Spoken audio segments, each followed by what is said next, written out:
Hey, good evening everybody. Tonight I'm going to show you how to make dried shredded beef. Now I did this one last night, so I'm actually going to start by showing you the finished product. And I'm going to start it tonight for another batch because it came out so well. And I did have some left after the burritos and this experiment. So I put some of this shredded beef I had into the dehydrator and let it run on high, the jerky setting, for about 4 or 5 hours.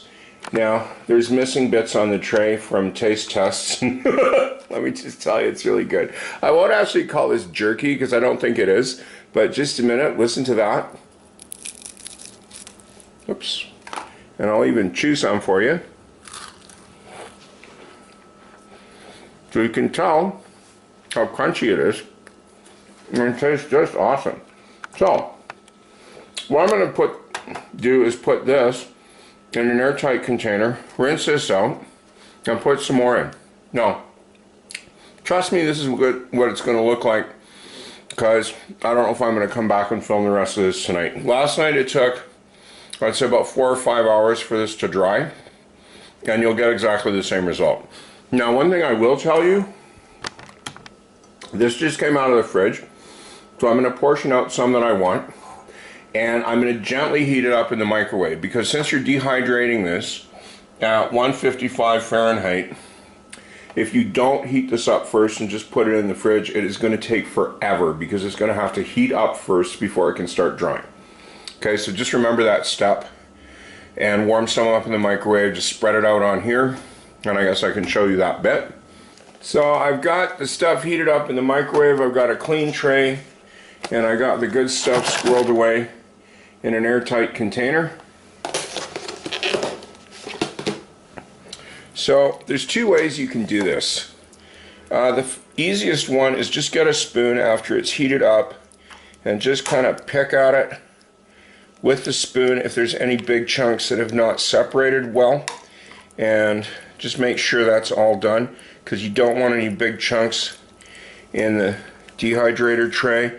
And if that doesn't work, you can get a pair of food safe gloves and kind of just tease it apart by hand until you just have shreds. Now, kind of mushing it out on the tray with a spoon works well too.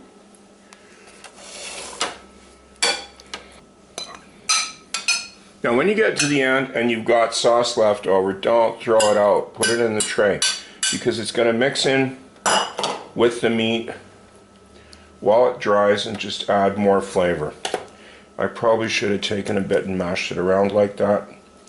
Try to keep it away from the rim. If you screwed up, you can always pick this out and dry some off. The worst that's going to happen is it's going to dry in the bottom and you'll have to clean it out. Now, I will grab a glove quick just to show you what I was describing, and also to pick out a couple of big bits that I can see that the spoon didn't get. Okay, so there's a couple of big chunks. So that's what I'm saying. Just pull it apart by hand like that if you've got a couple of big pieces.